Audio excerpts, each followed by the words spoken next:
A cynical new low for the prince as he plots yet another fake royal trip overseas in a last shameless attempt to win over King Charles and make himself a frontline serving royal once again. Well, it has to be stopped. They need to have lots of police and all sorts of people there to stop her doing that, to ruin that for the royal family, because she's not representing the United Kingdom one bit. She's representing herself, and I don't think she should be allowed to do that. Harry sees this trip as a potential game changer in his relationship with the family, and our source goes on to say Harry wants to turn heads, wow everyone, and show the royals what they're missing. Yikes! Stop everything for a second. The timing of this news is screaming for attention. Prince Harry and Meghan Markle just confirmed they'll be heading to Australia in mid-April. According to their spokesperson, the couple will take part in private, business, and philanthropic events. Sounds polished, glamorous, official. Prince Harry and Meghan Markle are once again proving why they are such a danger to the British royal family as the couple announced a tour of the Commonwealth of Australia. And now, while they're saying this is a mix of private, philanthropic, and business related. But here's the twist no one's talking about. This announcement didn't drop during a moment of triumph. Nope, it came right after a bombshell. Netflix has officially cut Meghan loose. That's right, the streaming giant that was supposed to anchor the Sussex media empire has walked away. No new projects, no renewals, just a cold, hard shutdown. And suddenly the headline pops up, Harry and Meghan are going to Australia. Coincidence? Hardly. Observers are already calling it what it looks like. A calculated distraction, a masterstroke in headline control. In today's media game, one high-profile international appearance can shift attention faster than any press release. Glamorous photos, public events, fresh outfits, boom! Everyone's talking travel plans instead of a business collapse. Harry wants to be a frontline serving royal because he's bored in America and he's flat broke. Don't forget the deals are disappearing and Netflix have just pulled the plug. Let's set the stage. Harry and Meghan last visited Australia in 2018 during their royal tour. Crowds flocked, media went wild, and for a moment, the Sussex brand seemed unstoppable.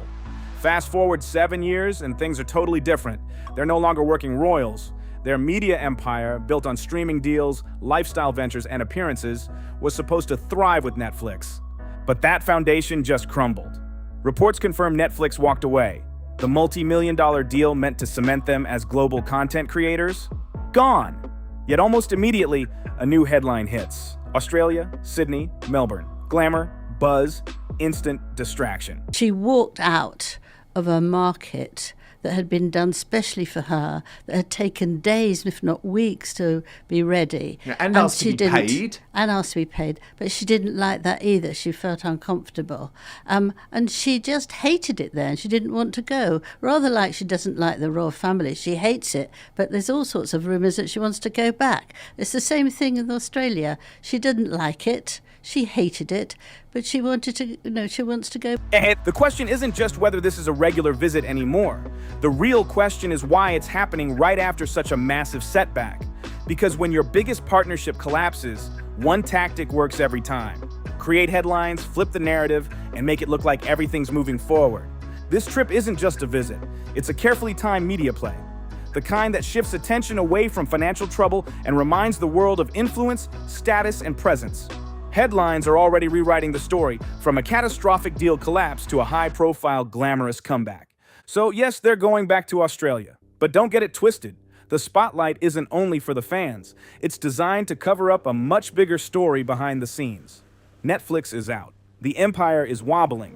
And suddenly, everyone's talking travel instead of failure.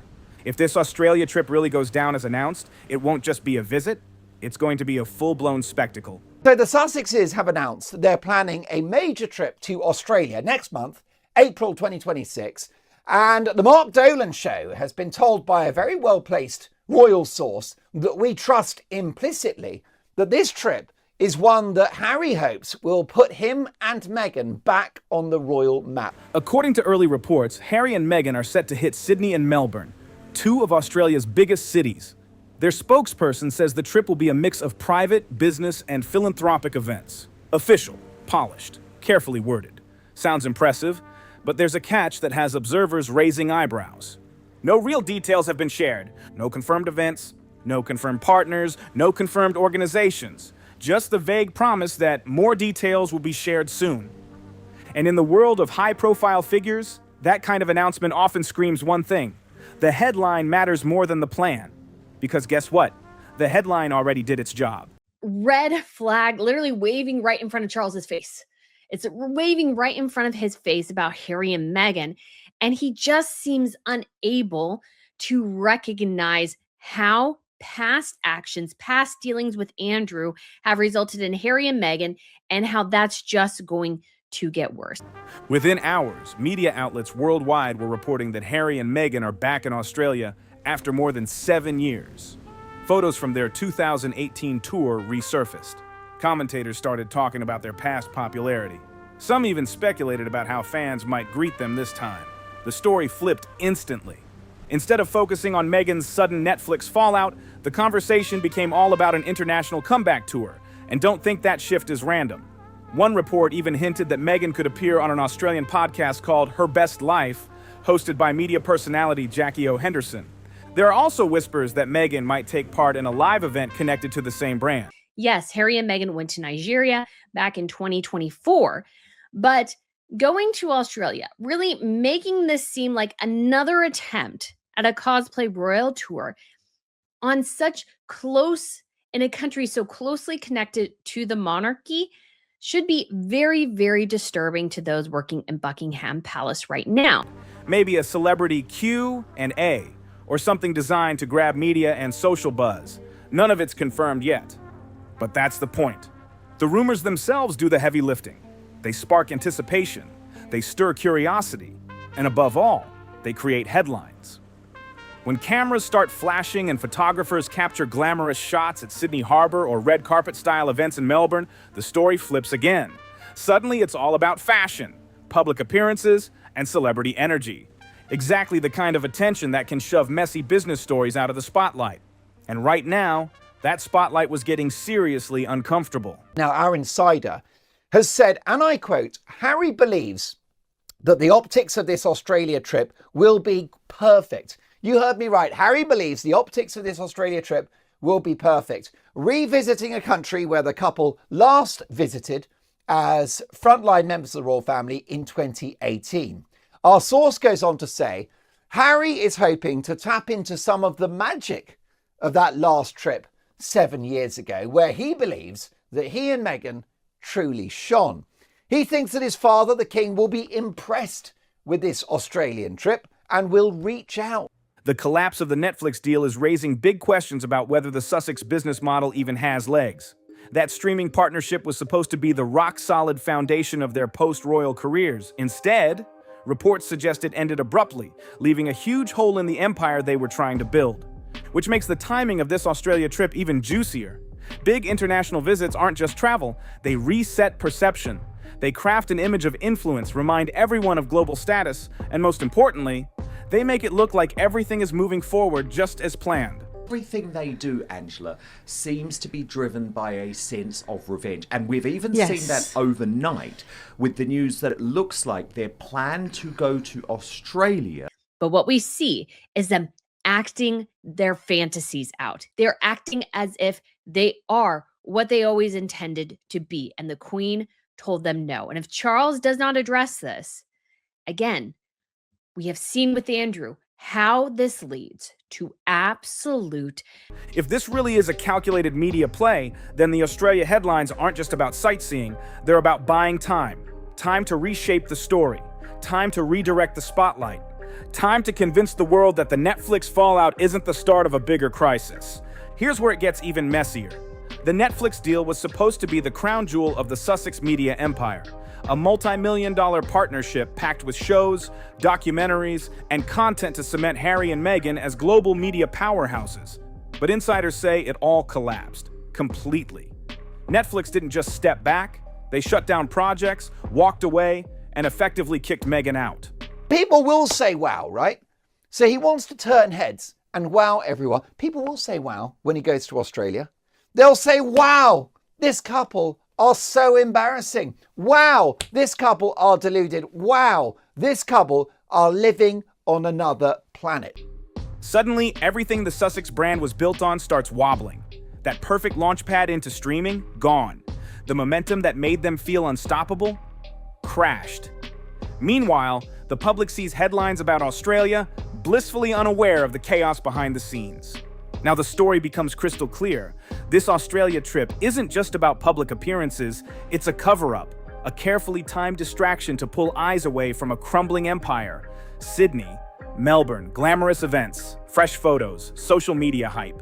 Every headline is now screaming travel, fashion, and celebrity energy, not the collapse of a multi-million-dollar streaming deal.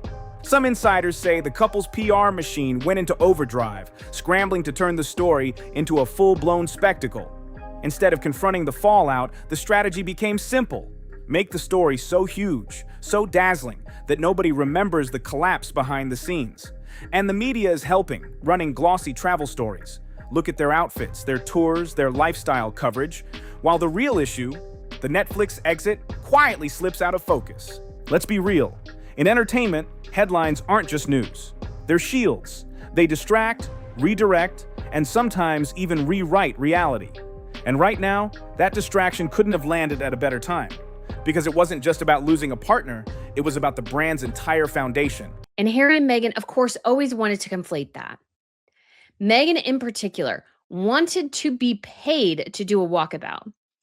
When they went to Australia and these huge crowds appeared, she was looking around going, why isn't anybody paying me for my appearance? I'm a stinking celebrity, gosh darn it. When I was an actress on Suits, I would get paid to shake hands with people. I would get paid to spend time with fans. Like, that's part of it. But that's not what royals do. Royals give of themselves a lot much more than celebrities do in many ways. And Meghan just couldn't understand that. That is how deluded these people are, that they think there's a chance that there's a way back when clearly there is not. Without Netflix, every deal that comes next, streaming, lifestyle, speaking gigs, faces scrutiny. How sustainable is it? How real is the empire? The cracks are starting to show. Here's the kicker. The Australia trip instantly boosts their public credibility. They can appear as entrepreneurs, philanthropists, or globe-trotting visionaries. All while the story that actually matters, the Netflix collapse, quietly slips from the spotlight. The strategy is crystal clear. Glamour over reality, distraction over disaster, headlines over collapse. The public sees travel and excitement, while the financial foundation quietly frays. In the court of public opinion, flashy Australia coverage buys time, just enough to spin, manage, and hope the failure story doesn't dominate. Because when one of your biggest deals collapses, sometimes the only thing that saves the narrative is a spectacle so big, so glitzy, that nobody notices the cracks underneath. Now let's dive into the Australia trip details, because this isn't just a vacation. It's a carefully choreographed media event, a masterclass in distraction, and a spotlight meant to hide bigger problems. And Meghan Markle walked into the royal family thinking, oh, her multi-millionaire dreams were finally coming true. And then she gets stuck in Nottingham Cottage and is like, oh my gosh, this sucks. I need to get out. I need to get out. How dare I? I'm a duchess now, and I'm living less well than I was when I was an actor. Reports suggest Harry and Meghan will hit Sydney and Melbourne, two of Australia's largest cities. But here's the twist. Almost nothing has been officially confirmed. No exact venues, no partner organizations, not even a schedule. Just vague promises. Private, business, philanthropic. That's the language of control. That's PR being written in real time. And why the rush? Behind the headlines, it's messy. Netflix completely cut Meghan loose, ending the deal that was supposed to make her a global content queen. Overnight, what looked like a secure media empire turned into a brand teetering on the edge. And the public? They see a return to Australia story instead. Glamour, travel, events, outfits, social media buzz, instant distraction. Even insiders are calling it a cover-up. The timing is almost too perfect. Announcement drops right after Netflix walks away. Suddenly the world is talking red carpet moments instead of a multi-million-dollar business collapse. Fashion instead of failure. Glamour instead of gone deals. So it's quite extraordinary. It's going to have the opposite effect. If Harry thinks that this will be a game changer, the game will be changed and it will work against him, because Harry is going to once again infuriate not just his father, King Charles, but of course the real power behind the throne, William. who is the equivalent of the president-elect. He is the heir to the throne. He's the king in waiting, and he won't take any of this nonsense from Harry when he becomes the main man. The PR play is obvious. Shift attention before the cracks show. Announce a high-profile international trip, manufacture headlines, and create social media buzz. The narrative flips. Instead of talking about a lost $100 million streaming deal, everyone's buzzing about cocktail events, podcast appearances, and celebrity photo ops. And the rumors alone are feeding the frenzy. Meghan might pop up on Australia's Her Best Life podcast. She could show up at exclusive besties events. Just the speculation around these appearances adds layers to the story, enough to make people forget the Netflix fallout for a while. This is distraction at its finest. A headline machine working faster than any press release or statement could. Every glamorous moment in Australia creates a bubble around the harsh reality. The empire is shaky, the streaming deal collapsed, and the financial foundation is cracking. The contrast makes it even juicier. Back in 2018, their Australian tour was polished, celebrated, and framed as a massive success for the Sussex brand. Today, 7 years later, the stakes are totally different. This is pure media maneuvering, designed to control perception, not celebrate achievement. Every flight to Sydney and Melbourne, every press photo, every public event, calculated. The headlines will scream, "Harry and Meghan shine in Australia." But behind the camera, the story tells something else entirely. A PR shield hiding financial cracks, failed deals, and a collapsed Netflix partnership. The real question isn't whether the trip is glamorous. The real question is whether it's achieving its true mission. And this is another clear sign and indicator of why Charles needs to take the ultimate step that he seems so reluctant to do, which is strip them of not only their titles, but places in the line of succession. Because Harry and Meghan are doing this not because they have anything to offer the people of Australia. No. They are doing this because the royal family has not held them to the Sandringham Accord. Harry and Meghan agreed that they could not be half in, half out working royals. Keeping the world distracted from an empire quietly unraveling.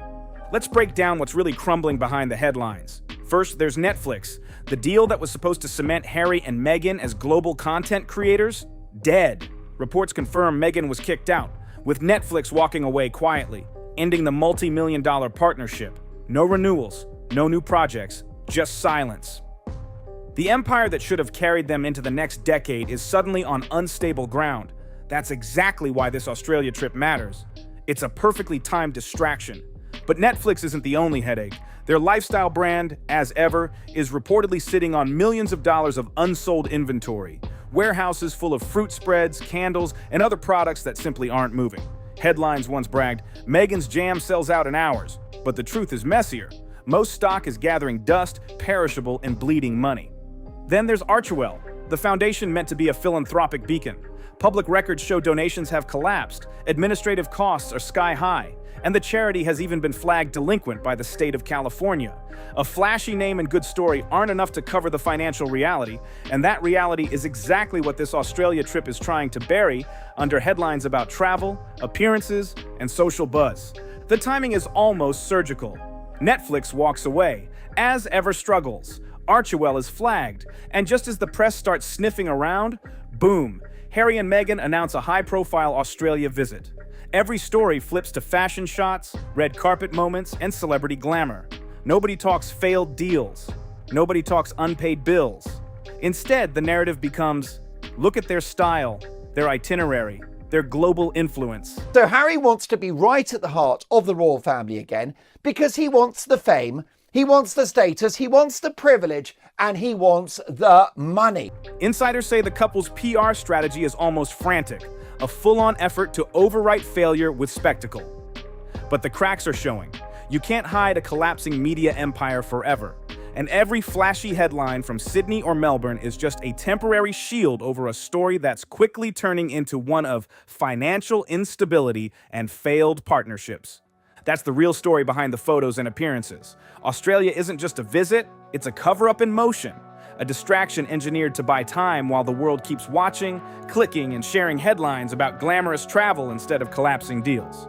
The more people cheer about their trip, the less they notice that Netflix has walked away, as Ever is struggling, and Archewell is officially delinquent. Glamour might hide reality for a while, But it doesn't erase it. The question is obvious. How long can these headlines keep the truth at bay? How long can spectacle mask the cracks in the empire? Behind every photo, every event, every glamorous story from Australia, the financial reality is quietly, inexorably unraveling. Here's where it all comes together. The Australia trip, the headlines, the glossy appearances, it's all a carefully choreographed distraction. Netflix kicked Meghan to the curb, as ever sits on millions of unsold products. Archewell is officially delinquent, and yet the media is obsessed with red carpet shots, cocktail events, and glamorous appearances. That's the power of distraction. That's the power of spectacle. Every flight to Sydney and Melbourne, every staged photo opportunity, every rumor about podcast appearances or exclusive events, it's all designed to redirect attention from the real story. The empire that was supposed to dominate the streaming world is fractured. To wheel and deal for themselves to enrich themselves financially. Deals have collapsed, financials are shaky, and the couple is using headlines to cover it all up. Insiders say it's almost desperate, a last-ditch effort to control the narrative. Because when one of your biggest partnerships collapses, when your lifestyle brand isn't selling, and your foundation is flagged delinquent, the world starts asking questions. Big questions. Questions about sustainability, questions about credibility, questions about whether the empire you built can survive without Netflix. And that's why this Australia trip matters. Not for glamour, not for photos, not even for the events themselves. It matters because it buys time, reshapes perception, and creates the illusion that everything is moving forward. Meanwhile, behind the scenes, the cracks are widening. From every angle, media, business, philanthropy, the story is the same: loss, failure, and reaction. Headlines scream excitement, but the reality is chaos. This narrative only works if people keep looking at the surface, if they focus on appearances instead of financials, if they're distracted by style over substance. Australia is the stage. The public is the audience. And the truth about Netflix, as ever, and Archewell, that's lurking just off camera, waiting for the spectacle to fade. So while Harry and Meghan strike the perfect pose on a Sydney pier, while the media gushes over outfits and events, remember this: behind every headline, there's a collapsed deal, unsold inventory, and a foundation in trouble. The Australia trip is the perfect cover, a dazzling temporary smokescreen hiding a much darker reality. Every flight, every glamorous moment, every press photo, it's distraction at its finest. The longer the world stares at Australia, the less attention it pays to what's really happening behind the scenes. As the headlines roll in, travel photos flood the internet and the story spins itself into glamour and excitement. One thing is clear: the empire is struggling, the deals have failed, and the Australia trip is the ultimate cover for chaos. If you watch this and have thoughts, drop them in the comments below. If this breakdown made you see things differently, hit subscribe and stay locked in for more deep dives like this. Don't forget to like the video and share it with someone who needs to see it.